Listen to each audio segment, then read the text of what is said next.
let's walk through unboxing and setting up your Form Cure. The Form Cure uses heat, UV light, and consistent universal exposure to bring parts to their peak mechanical properties in just the click of a button.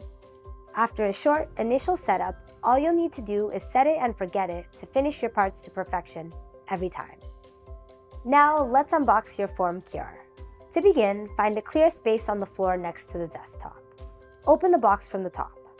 Lift and remove the upper foam insert containing the accessories, including a power supply cord and Form Cure safety guides. Remove the Form Cure, lifting it straight up out of the box. Place it gently onto your desktop, and remove the plastic wrap from around your hardware. Now, locate the turntable in the very bottom of the box, and remove it from the plastic bag. To install the turntable, lift the cover of the Form Cure and place the turntable on the circular wheel mount at the base of the cure chamber.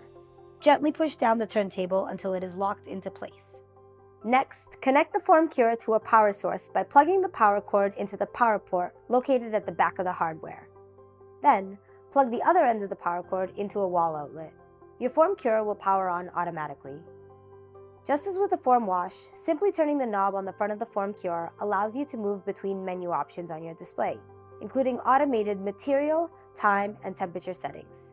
Once you find the option you want, gently push on the knob to activate. After a short preheating cycle, your part will cure to the optimal conditions, resulting in a high-quality part you'll be proud to deliver.